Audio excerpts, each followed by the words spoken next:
வாழ்க வையகம், வாழ்க வையகம், வாழ்க வளமுடன். குரு வாழ்க, குருவே துணை. குருவின் மலரடி போற்றி. சிந்தனையை, உடல் நலத்தை சீரமைத்து உய்வித்த குருவே வாழ்க. பாதை சரியாக இருந்தால், தலைப்பு ஒரு வித்தியாசமான தலைப்பு. அதாவது இந்த மாதிரியான தலைப்புகளை எல்லாம் ஓஷோ அவர்கள் வித்தியாசமாக கொடுத்திருப்பார். இப்போ இங்கு இந்த தத்துவங்களை எல்லாம் அவர்கள் விளக்கி கேட்ட பிறகு இந்த தலைப்பை பார்க்கும்போது பாதை சரியாக இருந்தால் என்று பார்க்கும்போது அந்த ஒரு நிலையை அடைந்த பிறகு அங்கு பாதை என்பதே இல்லை அப்படிங்கிற மாதிரி வந்துருது. அப்ப ஒரு ஒரு பாதை அப்படின்னு சொன்னோம்னா அது மனித முயற்சியால் ஏற்படுத்தப்பட்ட ஒரு இடமாகத்தான் இருக்கிறது. அப்படித்தான் நம்ம முயற்சி எடுத்து போடப்பட்டதுதான் அந்த பாதை. அது ஒரு நோக்கத்துக்காக, ஒரு முயற்சிக்காக அப்படின்னு இருக்கு. அப்ப பாதை சரியாக இருந்தது என்று சொன்னால் அங்கு பாதை என்பதே இல்லை அப்படிங்கிற மாதிரி ஒரு முடிவை இந்த விளக்கம் கொடுக்கிறது. சரி, இப்போ அதுல செருப்பு சரியாக இருந்தால் என்றும் இதயம் சரியாக இருந்தால் என்றும் அந்த விளக்கம் தொடங்கியது. இப்ப செருப்பு சரியாக இருந்தால் காலை மறந்து விடுவோம். சரி, இதயம் சரியாக இருந்தால் நம்மிடமிருந்து வெளிப்படும் அந்த வெறுப்புணர்ச்சிகள், எந்த ஒரு உணர்ச்சிகரமான வெளிப்பாடும் அங்கு இல்லாமல் இயல்பு நிலையில் இருந்து விடுவோம். இதுதானே? அப்ப இது ரெண்டையும் பார்க்கும்போது எதை சொல்ல வருது அப்படின்னு எனக்கு புரிகிறது என்று சொன்னால், அதாவது புறம் அகம் என்று இரண்டு வாழ்க்கையை நாம் பார்க்கிறோம். வாழ்க்கை என்பது இரண்டு பிரிவாக இருக்கிறது. அகம் புறம் என்று இரண்டு இருக்கிறது. இப்ப புறம் என்ற வாழ்க்கை எங்க இருக்கிறது என்று சொன்னால், அந்த தேவைகள் 3 என்பதை நிறைவு செய்து கொள்வது என்பது மட்டும்தான் புற வாழ்க்கை. அவ்வளவுதான். அப்ப இந்த இடத்துல இந்த செருப்பு சரியாக இருந்தால் காலை மறந்து விடுவோம் என்று சொல்வதை நான் எப்படி பார்க்கிறேன் என்று சொன்னால், இந்த புறத்தில் தேவைகள் என்று இருக்கிறதே, அந்த தேவைகள் எதை சார்ந்து இருக்கிறது என்று சொன்னால், முழுக்க முழுக்க முழுக்க இந்த தேவைகள் 3 என்பது உடலை சார்ந்து மட்டும்தான் இருக்கிறது. அப்ப அந்த 3 தேவைகளுக்காகத்தான் மனிதன் புறத்திலே செயல் செய்கிறான், முயற்சி செய்கிறான், அதற்காகத்தான் படிக்கிறான், அதற்காகத்தான் வேலைக்கு போகிறான், அதற்காகத்தான் தொழில் செய்கிறான். இது எல்லாமே இந்த ஒரே 3 தேவைகளை நிறைவு செய்து கொள்வதற்கு மட்டும்தான். இது இன்னைக்கு வேதாத்திரியம் படித்தவர்களுக்கே இது புரிகிறதா என்று தெரியவில்லை. உலகத்துக்கு இந்த ஒரே ஒரு ஞானம் தெரிந்துவிட்டால் இந்த உலகத்தில் அமைதி என்பது வந்துவிடும். இதுக்காகத்தான் இத்தனை ஓடுறது மட்டும் இல்லை, இதுக்காகத்தான் இன்றைக்கு நாட்டுக்கு நாடு போர் அந்த அளவுக்கு போயிருக்கு. சரி, இப்போ அந்த தேவை நிறைவு அடைந்து விட்டால், இப்ப இந்த இடத்த செருப்பு சரியாக இருந்தால் அப்படிங்கிறத தேவை நிறைவு அடைந்து விட்டால் அப்படின்னு அதை அப்படி எடுத்து பாருங்க. அப்படி எடுத்துட்டோம். அப்ப என்ன ஆகும்? செருப்பு சரியாக இருந்தால் காலை மறந்து விடுவோம் அப்படின்னு சொல்றது, தேவைகள் நிறைவு அடைந்து விட்டால் அந்த இடத்துல நாம் உடலை மறந்து விடுவோம். இப்ப மகரிஷி கருத்தை அப்படியே இதுல பொருத்தி பாருங்க. தேவைகள் 3 நிறைவு அடைந்து விட்ட இடத்தில் நாம் உடலை மறந்து விடுவோம். அவ்வளவுதானே. பசி அப்படிங்கும் போது என்ன பண்றோம்? வயிறு பசிக்குது அப்படின்னு வயிறை நினைக்கிறோமா? அந்த பசிக்கு உணவு எடுத்துக்கொண்டோம், பசி நீங்கி விட்டது. வயிறு நினைக்கிறோமா? நினைக்கிறது இல்லை. நினைக்கிறது அதை மறந்து விடுவோம், மறந்து விடுவோம். ஆனா இப்பெல்லாம் நிறைய பேர் நம்ம உடம்ப நினைச்சுக்கிட்டே இருக்கமே அப்படின்னு பார்த்தோம் அப்படின்னா, ஏன் நினைக்க வேண்டி வருது? பசிக்கு உணவு சாப்பிட்றதுக்கு மேல ருசிக்கு அதுக்கு மேல எக்ஸ்ட்ரா சாப்பிட்ட பிறகு அங்க என்ன இது, முழங்கால வலிக்குது அப்படின்னு சொன்னா முழங்கால நினைக்கிறோம், முதுகு வலிக்குதுன்னா முதுகு நினைக்கிறோம், தலை வலிக்குதுன்னா தலையை நினைக்கிறோம். அப்ப பாருங்க, இந்த தேவை என்று வரும் பொழுது அதை நினைக்கிறோம். தேவை சரியாக நிறைவு அடைந்த இடத்தில் அதிலிருந்து விலகி நின்றால் நாம் அந்த உடலை மறந்திருப்போம். அப்ப தேவையை அதிகமாக அனுபவிக்கும் போது அது எங்கெல்லாம் அது வலியையும் உபத்திரவத்தையும் உண்டு பண்ணுகிறதோ அந்த இடத்தை நினைக்கிறோம் நினைக்கிறோம். இப்ப தேவையின் அடிப்படையில் உடலை நினைப்பதை விட தேவையை மீறியதால் வரக்கூடிய வலியால் உடலை நினைப்பதுதான் இன்று அதிகமாக இருக்கிறது என்பதையும் நாம் புரிந்து கொள்கிறோம். அப்ப இந்த இடத்துல இது எவ்வளவு பெரிய தத்துவத்தை சொல்லுகிறது என்று பாருங்கள். அப்ப செருப்பு சரியாக இருந்தால் காலை நினைக்க மாட்டோம் என்றது போல தேவை நிறைவடைந்த இடத்தில் உடலை நினைக்க மாட்டோம், உடலை மறந்து விடுவோம். அப்ப உடலை மறந்து விட்டு என்ன செய்யறது அப்படின்னு ஒரு கேள்வி வரும். இன்னைக்கெல்லாம் அந்த உடலுக்காகவே உழைத்து உழைத்து உழைத்து உழைத்து பொருள் ஈட்டி நம்ம உடலுக்காக, நம்ம பையன் உடலுக்காக, நம்ம பேரன் உடலுக்காக இப்படியே பொருள் ஈட்டி கல்லறைக்கு சென்று விடுகிறான். இதுதான் மனிதன். ஆனால் இங்கே இந்த காலை மறந்து விடுவது போல உடலை மறந்து விட்டால் அந்த இடத்துல தான் நீங்க அடுத்த மனதின் தேவையாகிய ரசித்தல் என்பதில் செல்ல முடியும், இல்லாட்டி முடியாது. சரி, அதே போல இதயம் சரியாக இருந்தால், அந்த இடத்துல அவர் இதயம் என்று போட்டாங்க, இதயம் சரியாக இருந்தால் அங்க என்ன ஆகாது, இந்த உணர்ச்சிகள் என்பது வராது. இதை எப்படி நம்ம பார்க்கறது? மகரிஷி தத்துவத்தின் அடிப்படையில் இது அகம். முதல்ல நம்ம சொன்னது புறம், உடலின் தேவை என்பது புறம், இது அகம். அகம் சரியாக இருந்தால் அப்படின்னா என்ன அர்த்தம்?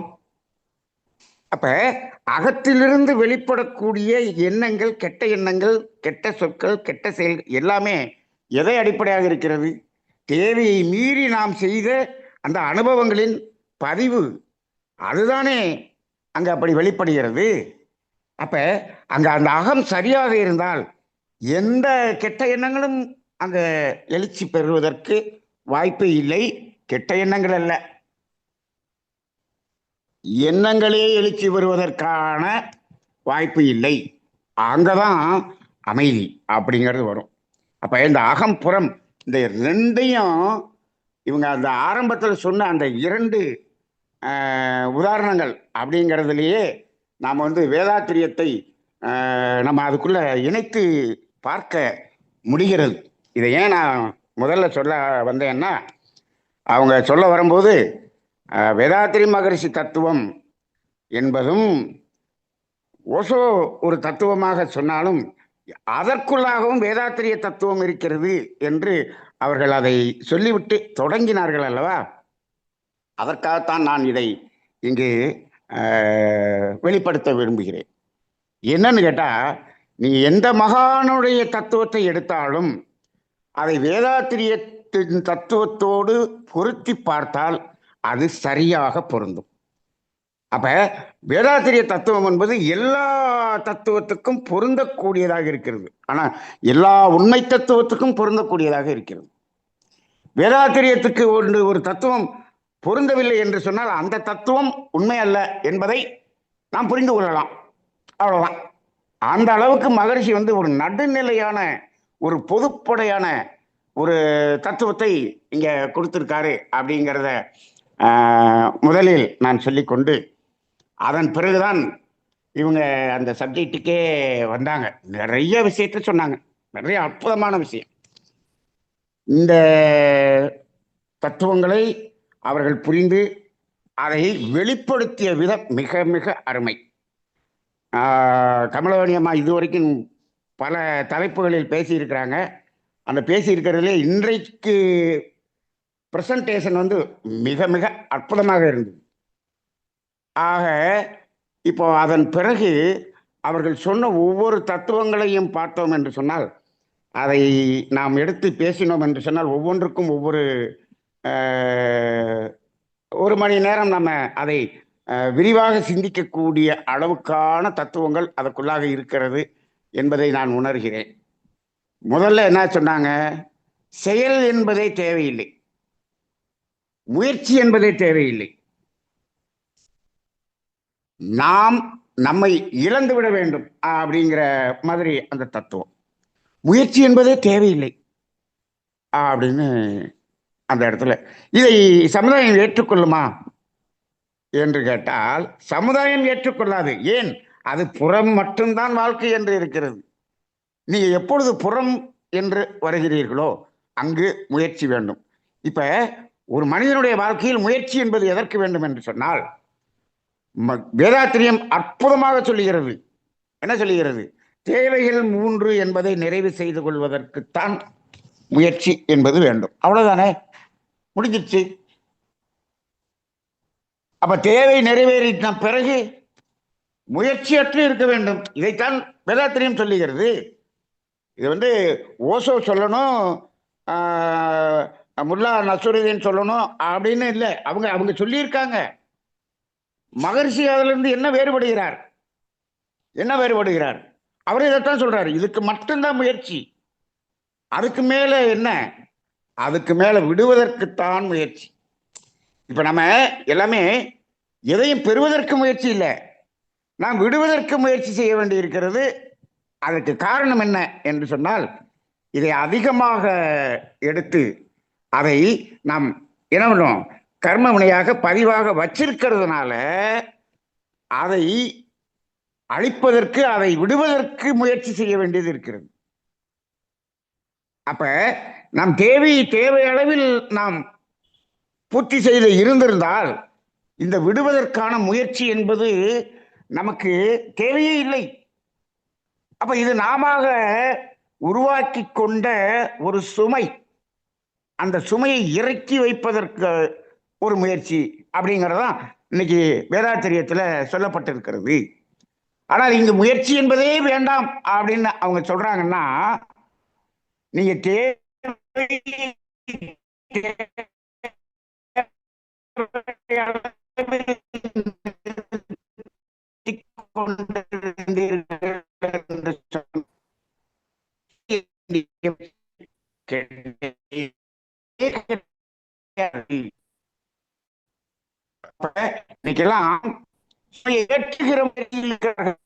இவர்களெல்லாம் எப்பொழுது திருந்த போகிறார்கள் என்று நான் நினைத்து பார்க்கிறேன். ஐயோ பாவம் இவர்கள் அல்ல, இவர்கள் ஐயோ பாவம் அல்ல, இவர்கள் கூடிய விரைவில் கல்லறைக்கு சென்று விடுவார்கள். ஐயோ பாவம் யார் என்று சொன்னால் இவர்களது சந்ததி தான் ஐயோ பாவம் என்று சொல்ல வேண்டியதாக இருக்கிறது. அவருடைய சந்ததிகள் என்ன அளவுக்கு அந்த சுமையை வைத்துக் கொண்டு சிரமப்பட போகிறார்களோ என்று நினைக்கும் போது அவ்வளவு பாரமாக இருக்கிறது. அப்ப இந்த தத்துவம் எப்பொழுது இந்த உலகத்துக்கு செல்லும்? அப்ப முயற்சி அப்படிங்கிறது எதுவுமே தேவையில்லை. அப்ப முயற்சி என்பது தேவைகள் நிறைவேறுவதற்கு மட்டுமே, புறத்துக்கு மட்டும்தான் முயற்சி. அற்புதமான இடம். அதற்கடுத்து இப்போ இயற்கையை மேம்படுத்த முடியாது அப்படின்னு ஒரு வார்த்தை சொன்னாங்க. அற்புதமான இடம். இயற்கை தான் இவ்வளவு இயற்கையும் என்ன பண்ணிருக்கு, வெளிப்படுத்தி இருக்கிறது. இயற்கையாக வெளிப்பட்டு இருக்கிறது. இவ்வளவு அழகாக, இவ்வளவு பிரம்மாண்டமாக, அவ்வளவு தாவரங்கள் முதல் பறவைகள் வரை, பூச்சிகள் முதல் எத்தனை விதவிதமாக அந்த இயற்கை தன்னை வெளிப்படுத்தி இருக்கிறது. அதை மேம்படுத்துவதா?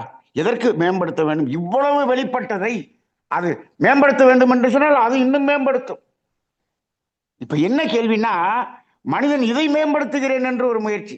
எப்பா, அது வெளிப்பட்ட அந்த இயற்கையை நீ ரசித்து மகிழ்ச்சியாக ஆனந்தமாக அனுபவம் செய்து விட்டாயா? இதுதானே மகரிஷி சொல்லக்கூடிய மனதின் தேவை. உடலின் தேவை நிறைவு பெற்றவுடன் அடுத்து மகிழ்ச்சி என்ன சொல்ற, மனதின் தேவை அப்படின்னு சொல்லி என்ன சொல்ற, இயற்கையை ரசிக்க வேண்டும் என்று சொல்கிறார். இயற்கையை மேம்படுத்த வேண்டும் என்று மகிழ்ச்சி சொல்லல, இயற்கையை ரசிக்க வேண்டும் என்று சொல்ற. என்ன இருக்கிறது அது தான் எப்படி வெளிப்பட்டிருக்கோ அதை ரசிக்க மட்டும் வேண்டும் அப்படின்னு சொல்றார்.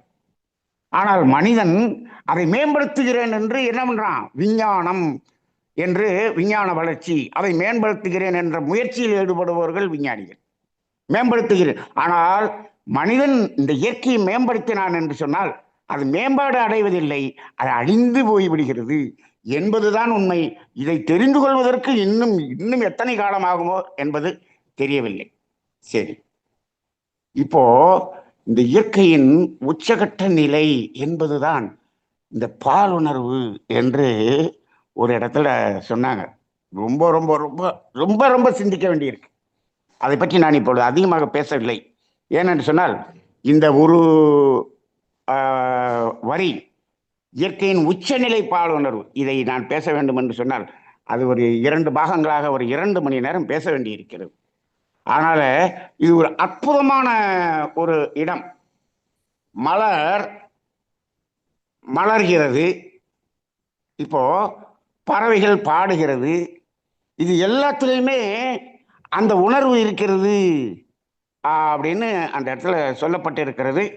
அதை நாம் தனியாக ஒரு முறை சிந்திப்போம். இது ஆழ்ந்த சிந்தனைக்கு உட்பட்டக்கூடிய ஒரு தத்துவமாக இருக்கிறது. அதை வெளிப்படுத்திய அம்மா அவர்களுக்கு நன்றி. சரி, இன்னொன்று ஒரு இடத்துல மனிதனை போல் இருக்காதீர்கள் என்று ஒருத்தர் சொல்லியிருக்கிறார். பாருங்க எந்த அளவுக்கு மனிதன் கீழே நிற்கிறான் என்று பாருங்கள்.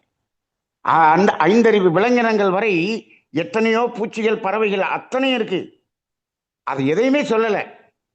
நம்ம கூட சொல்லுவோம் நரி போல இருக்காத இப்படியெல்லாம் சொல்லுவோம். ஆனால் அவர் மனிதனை போல் இருக்காத. அப்ப மனிதன் ஏன் அப்படி சொல்ல வேண்டி வந்தது? மனிதன் தானே உயர்ந்த நிலை. ஆனால் இப்பொழுது அந்த உயர்ந்த நிலையில் இருக்கக்கூடிய மனிதன் என்ன பேர் வாங்கியிருக்கிறான், மனிதனை போல் இருக்காதீர்கள் என்று சொல்லக்கூடிய ஒரு நிலைக்கு வந்து விட்டார்.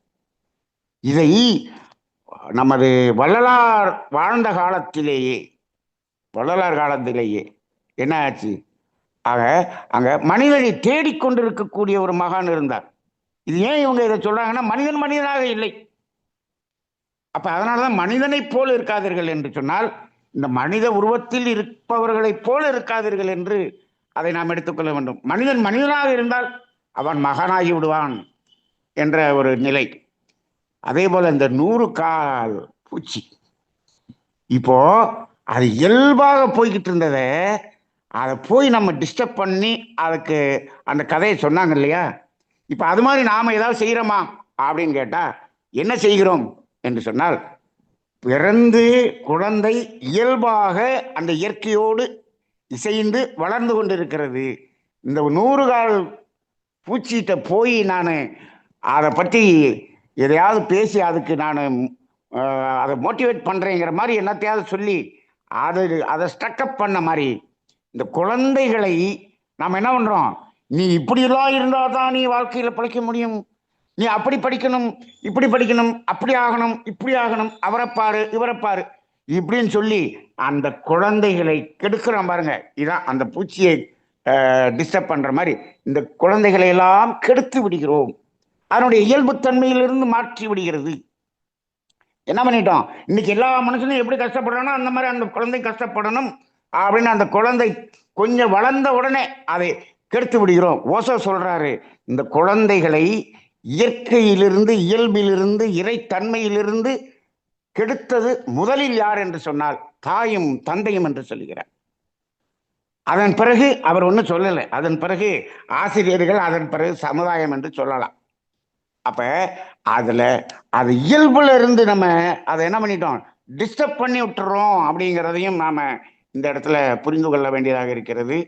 அதே போல இந்த கோபம் காதல் என்று 2 வார்த்தைகள். இந்த கோபத்தின் வெளிப்பாடு அது அது கோபம் என்ற வெளிப்படும் போது நான் இல்லை என்று சொன்னார்கள். ஆனா காதல் என்ற ஒரு உணர்வு வெளிப்படும் போது அங்கு நாம் இல்லை என்று சொன்னார்கள். எப்படி? நான் தானே கோவப்படுறேன், அப்படிதானே தோணுது. நான் தானே காதல் செய்கிறேன், அப்படிதானே தோணுது. மாயை, மாயை. இந்த இடத்துல ரெண்டு பேருமே இல்லை. அப்ப யார் தான் இருக்கிறா? யார் தான் அந்த இடத்துல இருக்கா அப்படின்னு கேட்டா, நீங்கள் கோபப்படும் போது அங்கு யார் இருக்கிறார்கள் என்று சொன்னால், அங்கு எது கோபமாக வெளிப்படுகிறது?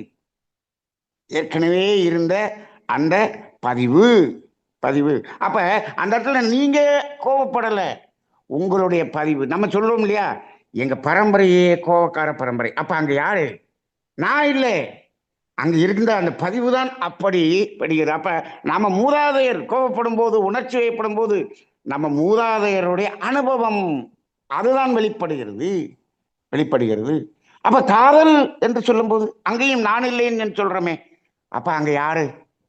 அப்ப கோபப்படுவது நமது பதிவு. பதிவு என்றால் நம்ம முன்னோர்களினுடைய அனுபவம், ரைட். காதல் என்றால் அது என்னது அப்படின்னு கேட்டா, அங்கு நான் இல்லை. அப்ப அங்க யார் இருக்கிறார் என்று கேட்டால், இறைவன் இருக்கிறார், இறைவன் இருக்கிறான். ஏன்னா அந்த காதல் என்பதை புனிதமாக பார்த்தோம் என்று சொன்னால் அங்கு இறைவன் இருக்கிறான். எப்படி? அன்பு, அன்பு. அந்த இடத்துல இறைவன் இருக்கிறான். அதுக்கு முன்னோர்கள் பதிவெல்லாம் தேவையில்லை, அது இயல்பு. இது இயல்பாக எல்லோரிடம் இருக்கக்கூடியது. இது எங்கேயுமே இல்லைன்னு சொல்ல முடியாது. ஆனால் இதை தவறாக சித்தரித்து இந்த சமுதாயம் என்ன பண்ணிருச்சு? காட்டிருச்சு. அதனால நம்ம அதை மாதிரி நம்ம பார்க்கிறோம். அதே போல இந்த மற்றவர்கள், இந்த கவலை என்பது மற்றவர்கள் நம்ம என்ன நினைப்பார்களோ என்ற எண்ணம் தான் கவலை என்று சொன்னார்கள். இது ரொம்ப ரொம்ப ரொம்ப சிந்திக்க வேண்டிய ஒரு இடம். மற்றவர்கள் என்ன நினைக்கிறாங்க, நினைச்சிருவாங்க அப்படிங்கிற அதே ஒண்ணுதான், அதே ஒண்ணுதான். இப்ப இந்த சமுதாயம் என்ன நினைக்கும், மற்றவர்கள் என்ன நினைப்பார்கள், இப்படி நினைத்து கவலை என்பது ஒன்று இருக்கிறது. இன்னொரு இடம் பாருங்க. இப்போ அந்த இயற்கையாக இறைவனாகவே இருந்து வெளிப்படக்கூடிய அந்த அன்பு, இதை கூட எப்படி நினைக்கிறாங்கன்னா, இது உண்மையான அந்த அன்பை ஒருவரிடம் வெளிப்படுத்த வேண்டும் என்று சொன்னாலும், இப்ப சமுதாயம் என்ன நினைக்குமோ என்ற ஒரு பயம் ஒன்று. நாம் யாரிடம் வெளிப்படுத்துகிறோம், அவர் என்ன நினைச்சிருவாரோ அப்படின்னு அந்த எதிர்ப்பாளரிடம் சொல்வதற்கும் அப்படியும் ஒரு பயம். அவர் என்ன பண்றாரு, அந்த எதிர்ப்பாளரில் இருக்கிறவர், அவர் அதே ஒரு நிலையில இவர் என்ன நினைச்சிருவாரோ, ரெண்டு பேரும் அப்படி நினைச்சுக்கிட்டு இருக்கிறாங்க. இந்த ஒரு இப்படி ஒரு பயத்தை இந்த சமுதாயம் உருவாக்கி வைத்திருக்கிறது. இப்ப ரெண்டு பேரும் ஒரே மனநிலை, ஆனால் ரெண்டு பேரும் என்ன வெளிப்படுத்த முடியல. ஏன்? இவர் நினைச்சிருவாரோ, அவர் நினைச்சிருவாரோ, சமுதாயம் நினைச்சிருமோ. அப்ப ஒரு இயல்பாக இருக்கக்கூடிய ஒரு உணர்வு நிலைகளை கூட இங்கு வெளிப்படுத்துவதற்கு இந்த சமுதாயத்தில் ஒரு தடையாக இருக்கக்கூடிய ஒரு சமுதாயத்தை பார்க்கிறோம். ஆனால் எத்தனை செயல்கள் பிறரை கெடுத்து பொருளீட்டுவது, இதெல்லாம் பார்த்தோம்னா என்ன பண்றோம், அது உலகமே என்ன நினைச்சாலும் பரவாயில்ல, கெட்ட செயல்களுக்கு எது நினைச்சாலும் பரவாயில்ல. ஆனால் இப்போ நல்ல செயல்கள், இயற்கையான செயல்கள், இயல்பான செயல்கள், அதுக்கு பயப்படக்கூடிய ஒரு நிலை இருக்கிறது. ஆனால் தவறுக்கு பயப்படாமல் செய்கிறான். இயல்புக்கு இந்த சமுதாயத்தை பயப்படக்கூடிய அளவுக்கு இது வைத்து விட்டது இந்த சமுதாயம். அப்ப என்னாச்சுன்னா, இந்த கெட்டது எல்லாத்தையும் அங்கீகாரம் பண்ணி வச்சிருக்குது. அப்ப எல்லாரும் அங்கீகாரம் பண்ணதுனால கெட்டதை எல்லாரும் செய்யறதானே. அப்ப யாரும் ஒன்றும் சொல்ல போறதில்லை. நீங்க உண்மையாக அந்த உண்மையை நோக்கி, அந்த உண்மையின் இயல்புக்கு போகும்போது அது யாருமே செய்யலை இல்லையா, அப்படி இல்லை இல்லையா, உடனே அதை சமுதாயம் வேற மாதிரி பார்க்குது. அப்ப அதுக்காக தான் நல்லவர்களுக்கு காலம் இல்லை அப்படின்னு இவங்க சொல்றாங்க. சரி, அந்த அடிப்படையில் இன்றைய இந்த சிந்தனை பாதை சரியாக இருந்தால் என்ற சிந்தனை ஆங்காங்கே நான் எடுத்து அந்த அவங்க சொன்னதை பற்றியான ஒரு சிந்தனையை வெளிப்படுத்தினேன். அற்புதமான சிந்தனை இது. இன்னும் ஆழமாக ஒவ்வொரு சிந்தனையும் ஆழமாக சிந்திக்க வேண்டிய அளவுக்கான சிந்தனையாக இருக்கிறது. இன்றைய சிந்தனை போல இன்னும் அடுத்த அந்த புத்தகத்தில் இருக்கக்கூடிய அடுத்த சாப்டர், ஒவ்வொரு சாப்டரையும் இதே போல வெளிப்படுத்த வேண்டும். இன்றைக்கு அந்த வெளிப்படுத்திய விதம், வே ஆஃப் பிரசன்டேஷன் அற்புதமாக இருந்தது என்று கமலவணி அம்மா அவர்களை பாராட்டி நிறைவு செய்கிறேன். வாழ்க வளமுடன். நன்றிங்க ஐயா, வாழ்க வளமுடன். அம்மா நன்றிங்கம்மா. வாழ்க வளமுடன். ம். நன்றிம்மா. ம். ஐயாவுக்கு ம். நன்றிம்மா. வாழ்க நன்றி. வளமுடன். வாழ்க வளமுடன். இன்றைய சிந்தனை முறையில் பாதை சரியாக இருந்தால் என்ற தலைப்பில் மிக சிறப்பாக உரையாற்றிய கமலவேணி அம்மா அவர்களை அன்பர்கள் அனைவரும் தவநிலைவில் வாழ்த்துவோம். கமலவேணி அம்மா அவர்கள் வாழ்க வளமுடன், வாழ்க வளமுடன், வாழ்க வளமுடன்மா. அதற்கு சிறப்பானதொரு விளக்கம் அளித்த ஞானாசிரியர் நன்மணி ஐயாவை வாழ்த்துவோம். ஞானாசிரியர் நன்மணி ஐயா அவர்கள் வாழ்க வளமுடன், வாழ்க வளமுடன், வாழ்க வளமுடன் ஐயா. இன்னைக்கு அம்மா வந்து பாதை சரியாக இருந்தால் இது வந்து அவர் ஓஷோ அவரோட புத்தகத்துல இருந்து ஒரு சாப்டர் அம்மா எடுத்து பேசினாங்க. சிறப்பா பேசுனாங்க, விளக்கம் கொடுத்தாங்க அம்மா. இன்னைக்கு சிந்தனைகள் கொடுத்தாங்க. நம்ம மகரிஷியோட சுவாமிஜியோட கருத்துக்கள் தான் ஓஷோ அவரோட இதுலயும் இருக்கு அப்படின்னு சொல்லி அம்மா துவங்கினாங்க. சுவாமிஜியோட வாழ்க்கை தத்துவங்கள் இந்த 12 இந்த தேவைகள் 3, காப்புகள் 3, அறநெறிகள் 3, அறிவு நிலைப்படிகள் 3 எல்லாமே தான் இதுலயும் இருக்கு. அவரு தான் ஓஷோ அவர்களும் அததான் சொல்றாங்கன்னு சொல்லி ஆரம்பிச்சாங்க. அப்ப வந்து சொல்லும்போது சொன்னாங்க, முதல்ல செருப்பு நன்றாக இருந்தால் கால்களை மறந்து விடுவோம். பெல்ட் நன்றாக இருந்தால் வயிறை மறந்து விடுவோம்.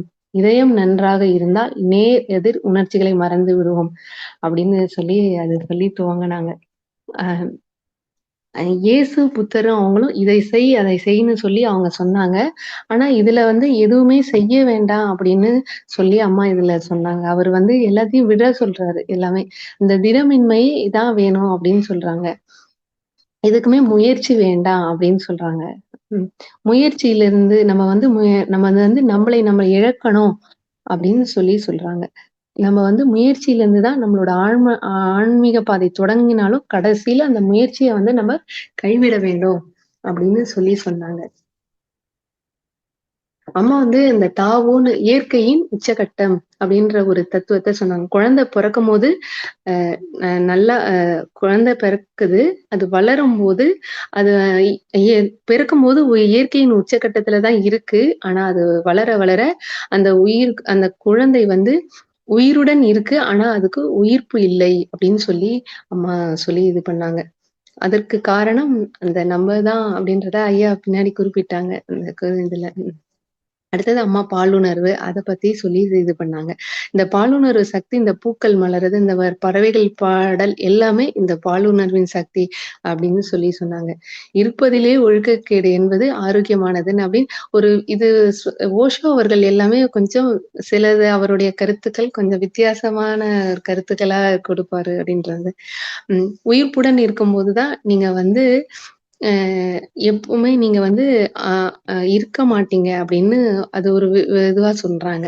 நான் என்ற உணர்வு நம்மளுக்கு இருக்கக்கூடாது அப்படின்னு சொல்றாங்க. மனதுல வந்து கவலை வந்து இருந்தா அமைதி இருக்காது அப்படின்னு சொல்லி சொல்லி இது பண்ணாங்க. அ அப்புறம் நெறைய கதைகள்லாம் சொல்லி அம்மா நெறைய இதெல்லாம் சொன்னாங்க. கவலை இல்லாமல் வாழ்ந்தா தான் வாழ்க்கையில கொண்டாட்டம். கவலை இருந்தா வாழ்க்கையில நோய் தான் வரும் அப்படின்னு சொன்னாங்க. உங்களை பற்றி நம்ம எப்பவுமே மற்றவர்கள் நம்மள பத்தி என்ன நினைப்பாங்கன்னு நினைக்கிறோம். அதுதான் நம்மளோட கவலைக்கு. அத நம்ம விட்டுட்டா நம்ம எப்பவுமே நம்ம முகமலர்ச்சியோட இருக்கலாம் அப்படின்னு நம்ம செய்வத வந்து முழு மனதோட செய்யணும் அப்படின்னு சொல்லி சொன்னாங்க. இயற்கை போன்றது வேற பெரியது மாரி வேற எதுவுமே இல்ல அப்படின்னு சொல்றாங்க. நம்ம தாவோல அந்த இதுல வந்து ஆழ்ந்திருந்தா நம்ம பற்றிய நினைவு கூட நம்மளுக்கு இருக்காது அப்படின்னு சொல்றாங்க. நம்ம வந்து தொடர்ந்து எளிமையா இருக்கணும். அப்ப நம்ம வாழ்க்கை சரியா இருக்கும் அப்படின்னு சொன்னாங்க. சுவாமிஜியோட கருத்துக்களும் எளிமையா இருந்ததுனால, ஆழ்ந்திருந்ததுனால தான் உலகம் முழுவதும் காரணமே சுவாமிஜியோட கருத்துக்கள் வந்து எளிமையா இருந்தது காரணம். அம்மா சொல்லி நிறைவு செய்தாங்க. அம்மா வந்து இது ஒரு சாப்டர் தான் நான் முடிச்சிருக்கேன் அப்படின்னு சொல்லி சொன்னாங்க. அம்மா நாங்க கேட்டுக்கிறோம். நீங்க அடுத்த சாப்டர் எடுத்து நீங்க பேசணும். ஐயாவும் அதான் கடைசியில சொல்லி சொன்னாங்க. அதுக்கப்புறம் இதுக்கு ஐயா விளக்கம் குடுக்கும்போது, ஐயா வந்து அ பாதை சரியாக இருந்தால், இது யாரோட பாதை? இந்த மனிதனோட பாதை தானே அப்படின்னு. மனிதனோட வாழ்க்கையில அகம், புறம் 2 இருக்கு. இந்த புறத்துல சாமிஜியோட அந்த சொல்லி சொன்னாங்க. இந்த வாழ்க்கை தத்துவத்துல தேவைகள். அந்த தேவைகள்ல 3 அவன் நிறைவேற்றிக் கொள்வது தான் இந்த புறத்துல இருக்குது. ஆனா தேவைகள 3 நிறைவேற்றிக் கொள்வது உடல் சார்ந்தது அப்படின்னு சொல்லி ஐயா சொன்னாங்க. அ உலகத்திற்கு ஒரு விளக்கம் இதுக்கு அதாவது இந்த தேவைகள் முன்னும் உடல் சார்ந்ததுன்றத இது வந்து உலகத்துக்கு வந்து ஒரு இந்த விளக்கம் கிடைக்காதனால தான் உலகம் ரொம்ப அமைதி இல்லாம இந்த மாரி இருக்குன்னு சொல்லி வருத்தப்பட்டு சொன்னாங்க. அகம்ன்றது பதிவுகள், நம்மளோட பதிவுகள். அகம் சரியாக இருந்தால் எண்ணம் எழுவது வந்து எண்ணம் எழுவதற்கு அங்க சாத்தியமே இல்ல. அங்க அமைதி மட்டும் தான் இருக்கும். ஐயா சொன்னாங்க. தேவைகள் நிறைவு அடைந்து விட்டால் நம்ம வந்து உடலையே மறந்து விடுவோம். அப்படின்னு சொன்னாங்க. ஓஷோவும், மகரிஷியோட தத்துவமும் எல்லாமே ஒண்ணா பொருந்தக்கூடிய தத்துவங்கள் அப்படின்னு ஐயா சொல்லி சொன்னாங்க. இது எல்லாமே நடுநிலையான, பொதுப்படையான தத்துவங்கள தான் நம்ம சுவாமிஜி வந்து எல்லாமே குடுத்திருக்காரு அப்படின்னு சொல்லி சொன்னாங்க. நம்ம வந்து எதுவுமே அம்மாவோட இது ஐயா பாயிண்ட் அப்படியே நம்மளுக்கு சிறப்பா என்ன சொன்னாங்களோ அத விளக்கமா சொன்னார். செயல் தேவையில்ல, முயற்சியும் தேவையில்ல. நம்ம இழந்துடணும் அப்படின்னு சொன்னாங்க. சமுதாயத்துல இந்த புறம் மட்டுமே தான் வாழ்க்கைன்னு நினைச்சிட்டு இருக்காங்க. அத நோக்கியே போயிட்டு இருக்காங்க. அந்த தேவையை நிறைவேத்திட்ட பிறகு அங்க முயற்சியற்று இருக்கணும்னு அத விட்டுடணும்னு அது தெரியாம அத அதுக்காகவே முயற்சி பண்ணிக்கிட்டே இருக்கிறாங்க அப்படின்னு சொன்னாங்க. அது வந்து கர்ம வினையா தான் அவங்களுக்கு இருக்கு அப்படின்னு சொல்லி ஐயா சொல்லி சொன்னாங்க. அது ஒரு சுமை தானே அவங்களுக்கு. அந்த சுமையை இது மாரி இருக்கிறதுனால அவங்க சந்ததிகளும் அவங்களுக்கு அது வந்து அவங்களுக்கு சந்ததிகள் சுமையா வைக்கிறாங்க. அந்த சந்ததிகள் தானே பாதிக்கப்படுறாங்கன்றது சொன்னாங்க. இயற்கையை நம்ம இயற்கையா வெளிப்பட்டிருக்கு அப்படின்னு ஐயா சொன்னாங்க. ஆனா வந்து சுவாமிஜி என்ன சொன்னார்? மனதின் தேவை வந்து இயற்கையை ரசித்தல் மட்டும்தான். ஆனா இயற்கையை நம்ம வந்து மேம்படுத்த வேணுமா? இல்ல அப்படின்னு எந்த முயற்சியும் நம்மளுக்கு தேவையே இல்ல. ஆனா அந்த இயற்கையை மேம்படுத்தணும்னு யாரு பண்றாங்க முயற்சிகள்? விஞ்ஞானிகள் தான் பண்ணிட்டு இருக்காங்க. அது தேவையே இல்ல அப்படின்னு சொல்லிட்டு இருந்தாங்க. இயற்கையின் உச்சக்கட்ட நிலை வந்து பாழுணர்வு. அது ஒரு ஆழ்ந்த சிந்தனைன்னு சொல்லி ஐயா குறிப்பிட்டாங்க. மனிதனை போல இருக்காதீங்கன்னு சொல்லி சொல்றாங்க. அது எவ்வளவு வருத்தத்தக்க இதுவா இருந்தது இல்லைங்கயா? அதாவது அம்மா ஒரு கதை சொன்னாங்க. அந்த 100 பூச்சிகள் கிட்ட தவளை போய் கேட்கிற இதுக்கு அந்த கதை சொன்னாங்க. அதுக்கு ஐயா சொன்னாங்க, இந்த மாரி தான் நம்மளோட வந்து இந்த பூச்சிகளோட நிலைமை மாரி தான் நம்மளோட இந்த காலத்துல நம்மளுடைய குழந்தைகள் வந்து இப்படி இருக்காங்க. அவங்களோட இயல்புத்தன்மை கெட்டு போயிடுச்சு. அதுக்கு யார் காரணம்? அதுக்கு முதல் தாய் தந்தையரும், அடுத்தது வாழ்க வளமுடன்மா. தடங்களுக்கு மன்னிக்கும். சரி அது 100 முடிச்சிடலாம். 100 பூச்சி இல்ல, 100 கால் பூச்சி அது. சாரி 100 கால் பூச்சி. சரிண்ணா, சரிண்ணா. 100 கால் பூச்சி. மன்னிச்சிருங்க. அதுக்கு உதாரணம் சொல்லலாம், அந்த மரவட்டை சிவப்பு கலர்ல நீட்டா ஒரு மரவட்டை இருக்குமா, அதுக்கு 100 ஆமா, அதுக்கு ஆமாங்க. மேலே இருக்கும். அது உதாரணத்துக்கு 100 கால் வச்சுக்கலாம். ஓ! சரிங்கண்ணா, சரிங்க. மன்னிச்சுக்கங்க. தப்பா சொல்லிட்டேன். 100 கால் பூச்சி. அது ஐயா சொல்லி சொன்னாங்க. அந்த அந்த அது வந்து இயல்புத்தன்மையோட முதல்ல நல்லா தான் இருந்தது. இந்த தவளை வந்து கேட்கும்போது, அது அப்படியே சம்பிச்சு போய் நிக்கிற மாதிரி, இந்த குழந்தைங்களோட இயல்புத்தன்மைய வந்து நம்ப இப்ப கெடுத்துடுறோம். அதுக்கு முதல் காரணம் தாய் தந்தையர். 2வது ஆசிரியர்ன்னு சொல்லி ஐயா சொன்னாங்க. அவங்கள நம்ம ரொம்ப டிஸ்டர்ப் பண்றோம். அவங்கள போக்குல அவங்களோட இயல்புத்தன்மையுடன் வாழ இருக்காம நம்ம பண்றோம். அதுதான் அம்மா அந்த இடத்துலயும் குறிப்பிட்டுட்டு இருந்தாங்க. அந்த தாவோ நிலை இயல்பு இதுன்னு சொல்லியிருந்தாங்க. அந்த குழந்தைங்கள உயிர்ப்புடன் இருக்க விட மாட்டேங்கிறோம் அப்படின்றத அம்மாவும் அங்க சொல்லி குறிப்பிட்டாங்க. கோபம், காதல் 2 இது இருக்கு. கோபத்துல நம்ம வந்து நானே இல்லை. நம்ம வந்து இது வந்து ஃபுல்லாவே பதிவுகள் நிறைந்து மூதாதையோட அனுபவம். காதல் என்பது நாம் இல்லை அப்படின்னு ஐயா சொன்னாங்க. அங்கு வந்து இறைவன் தான் இருக்கிறான் அங்க. எல்லா அன்பு தான் அது. அன்பு வந்து எப்பவும் இயல்பா இருக்கு அப்படின்னு சொன்னாங்க. ஆனா அத புரிஞ்சுக்காம மாயையில எல்லாரும் இது பண்றாங்கன்னு சொல்லி சொன்னாங்க. அடுத்து கவலை ஐயா சொல்லி நிறைவு இது பண்ணாங்க. கவலை இது வந்து ரொம்ப முக்கியமா சிந்திக்க வேண்டிய இது. நம்ம வந்து எப்பவுமே என்ன பண்றோம், மத்தவங்க நம்மள பத்தி என்ன நினைக்கிறாங்க அப்படின்ற நினைச்சு இது பண்றோம். அது வந்து இயற்கை. அது அது வந்து நம்மளுக்கு கவலை தான் குடுக்குது அப்படின்னு சொல்லி சொன்னாங்க. இயற்கையா வெளிப்படக்கூடியது வந்து அன்புன்னு ஐயா சொன்னாங்க.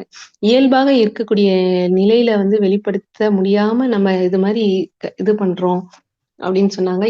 அதாவது இயல்பாவே இருக்க வேண்டிய நிலையில தான் இருக்கணும் இந்த உணர்வுகள்லாம். ஆனா நம்ம வெளிப்படுத்த முடியாத நிலையில இருக்க காரணம் இந்த சமுதாயம் அப்படின்னு.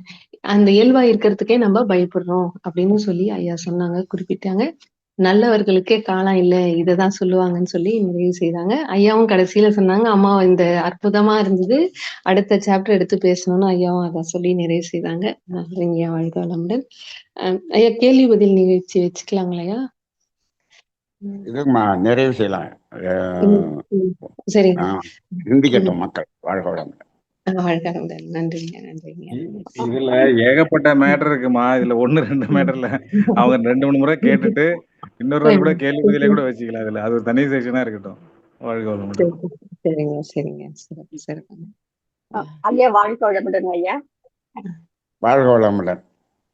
ஐயா எனக்கு வந்து நீங்க அந்த உயிர்ப்பு உயிர்ப்புன்ற குழந்தை வந்து உயிரோட இருக்கு, ஆனா அந்த உயிர்ப்பு இல்லை அப்படின்னு வந்திருக்கீங்க ஐயா. அந்த இடத்துல நீங்க இன்னும் கொஞ்சம் விளக்கமா சொல்லுவீங்கன்னு ஓ எதிர்பார்க்கிறேன். உயிர்ப்பு அதாவது உயிரோட இருக்கு. அதனுடைய ஆனா உயிர்ப்பு உயிர் அப்படின்னு சொன்னோம்னா அது அது இப்ப உடம்பும் உயிரோட இருக்கு. அதுல இருந்து உயிர்ப்பாக வெளிவருவது என்ன அப்படின்னா அந்த அன்பும் கருணையும் வெளிப்படுவது தான் உயிர்ப்பு. நம்ம என்ன பண்ணிடுறோம், அதை வெளிப்பட விடாம நம்ம என்ன பண்ணிடுறோம், உலக இயல்ல சொல்லி புற வாழ்க்கைக்கு உரியதையே நம்ம சொல்லி அமுக்கிட்டதுனால அந்த அன்பும் கருணையும் உயிர்ப்பாக வெளிப்படலை. அந்த கருணைங்கிறது கூட தேவையில்லை, அன்பு வெளிப்படலை, அதோட நிறுத்திக்கலாம். உயிர்ப்புங்கிறது வந்து அன்பு வெளிப்படுவதுதான் உயிர்ப்பு. உயிர்ப்பு உயிர்ப்பு கருணை கூட இல்லை. அங்க எனக்கு தேவையில்லைன்றேன். ஏன்னா கருணை கூட பிறருக்கு துன்பம் போக்குதல் தானே. அது உங்களுக்கு கர்மவினை ஏற்படும் போது தானே அது தேவைப்படுது. ஆமாங்க ஐயா. கர்மவினை இல்லைன்னு வச்சுக்கோங்க, நீங்க இயல்புல இருந்தீங்கன்னா உங்களுக்கு அன்பு ஒன்றே போதும். அது போதும். உயிருடன் அது இருக்கக்கூடிய குழந்தையிலிருந்து உயிர்ப்பாக வெளிப்படுவது அன்பு மட்டுமே. சரிங்க ஐயா. அன்புதான் உயிர்ப்பு. ஆனா இப்ப அன்னைக்கு இது வெளிப்படுதான்னா இல்ல. அதை அமைக்கி வச்சுட்டு என்ன பண்றோம், பொருள் தேடுற வேலைக்கே நம்ம அந்த குழந்தைகளை டைவர்ட் பண்ணிட்டோம். பழக்கி அதனாலதான் அவர் உயிர்ப்பாக இல்லை. உயிருடன் இருக்கிறது குழந்தை, ஆனால் உயிர்ப்பாக இல்லைன்னு சொல்றாரு. சரி. நன்றிங்க ஐயா. நன்றி நன்றி. நன்றிங்க அம்மா. வாழ்க வளமுடன். கார்த்திகேயன் ஐயா பேசணும்னு என்கரேஜ் பண்ணிருக்கீங்க. நீங்க பேசலாங்க ஐயா, அன்மியூட் பண்ணிட்டு. வாழ்க வளமுடன். ஐயா வணக்கம் ஐயா. சொல்லுங்க சொல்லுங்க. ஐயா, அந்த குழந்தையோட அந்த இயல்பா அவங்க இருக்கிறது வந்து இப்போ இப்போ நம்ம ஜவாது மலையில வந்து ஜமுனாமுத்தூர்ல பாத்துங்க ஐயா. அங்க வந்து இப்போ பசங்க வந்து மாடு மேய்க்கிறாங்க. காட்டுல இருக்க பழங்களை வந்து வெறும் 150 இருந்து 200 ரூபாய்க்கு தான் ஒரு நாளைக்கு விற்கிறாங்க. அதுக்கு மேல அந்த வேலையை பார்க்க மாட்டாங்க. அந்த ரோட்ல வந்து 150 ரூபாய் 200 ரூபாய் வரைக்கும் பழங்களை விற்கிறாங்க. வித்துட்டு அதுக்கு மேல பழம் வச்சிருந்தாலும் ஃப்ரீயா கொடுத்துறாங்க. இருக்கிறத இப்ப நான் ஒரு 30 ரூபாய்க்கு வாங்கினா அதுக்கப்புறம் வந்து அவங்க அதுக்கப்புறம் அள்ளி கொடுத்துறாங்க. ஒரு நிறைவா வந்து அந்த பசங்களை வந்து பார்க்க முடியுது. தேவை முடிஞ்ச உடனே அவங்க அப்படியே ஸ்டாப் பண்ணிடுறாங்க. ஆமாங்க. அந்த 200 ரூபாய்க்கு மேல விற்க மாட்டாங்க. அதுக்கப்புறம் அவங்க அடுத்த வேலைக்கு வீட்டுக்கு போயிடுறாங்க ஐயா. வீட்டுக்கு போயிடுறாங்க. வீட்டுக்கு போய் என்ன செய்வாங்க, அவங்க வீட்டுக்கு தேவை போயிட்டு நிறைவடைஞ்சவுடன் இயற்கையை ரசிக்கிற வேலையில மனதின் தேவைக்கு போயிடுவாங்க. அதுக்கப்புறமா அவங்க வந்து அந்த ஒவ்வொரு இப்போ இப்போ வீட்டுல இப்போ ஒவ்வொரு வேலையும் வந்து பார்த்தீங்கன்னா அவங்க உடல் உழைப்பு கொடுத்து அந்த ஒரு ஒரு சமையலாகட்டும், ஒரு சட்னி சாம்பார் எல்லாமே வந்து அவங்க உடல் உழைப்போட இருக்குங்க. அம்மியில ஆனா நீங்க சட்னி அரைக்கிறாங்க. அவங்க எந்த உழைப்பு செஞ்சாலும் அந்த ஒவ்வொரு செயல் இருக்கு பாத்தீங்களா, அந்த ஒவ்வொரு செயலும் தியானமாக இருக்கும். கண்டிப்பாங்க ஐயா. அது அந்த ஒவ்வொரு செயலுமே தியானமாக இருக்கும். அவங்க வாழ்க்கையே தியானமாக வாழ்வார்கள். என்னன்னு கேட்டா அவங்க தேவை அளவுல நிறுத்திக்கிட்டாங்க இல்லையா, அங்க என்ன இல்லை, கர்ம வினை இல்லை. அப்ப அவங்க இயல்புல இருக்கிறாங்க, இயற்கையில இருக்காங்க, அவ்வளவுதான். ஆனா அப்படி இருக்கிறவங்கள நம்ம அரசாங்கம் போய் என்ன பண்ண தெரியுங்களா, அவங்களையெல்லாம் நாங்க மேம்படுத்துறோம், அவங்களையெல்லாம் அவங்க வாழ்க்கையை மேம்படுத்துறோம்னு சொல்லி அவங்களை கெடுத்துப்படும். கண்டிப்பாங்க ஐயா, கண்டிப்பா. அதுதான் செய்வாங்க. அதுதான் இயல்புல இருக்கு. அவங்கதான் உண்மையான இயல்புல இருக்கிறாங்க.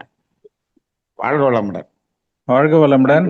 கார்த்திகேயன், அடுத்த முறை அந்த குழந்தைகளை சந்திக்கிற வாய்ப்பு கிடைச்சா அவங்கள நீங்க ஒரு உரையாடல் நிலையத்து கேள்விகள் கேட்டு அதை ஒரு வீடியோ ரெக்கார்ட் பண்ணுங்க. இந்த மாதிரி அந்த குழந்தைகள்ட்ட இருந்து கிடைக்க வேண்டிய ஞானங்கள் நிறைய இருக்குது. அதை நம்ம யூடியூப்ல நம்ம ஒரு பயணம் போகலாங்க ஐயா அந்த இடத்துக்கு. சும்மா நீங்க நெக்ஸ்ட் டைம் பார்க்கும்போது அந்த பசங்களை இன்டர்வியூ மாதிரி பண்ணி அது வீடியோ கூட எடுத்துட்டு ஒரு 10 நிமிஷம் 15 நிமிஷம் தான் போதும். அந்த பசங்களோட வாழ்க்கை முறைகள் எப்படி இருக்கு, அது நீங்க சொல்றீங்க, உங்களை அட்மையர் பண்ணிட்டாங்க இல்லையா அந்த பசங்க, அதை நீங்க அப்படியே படமாக்கிடுங்க.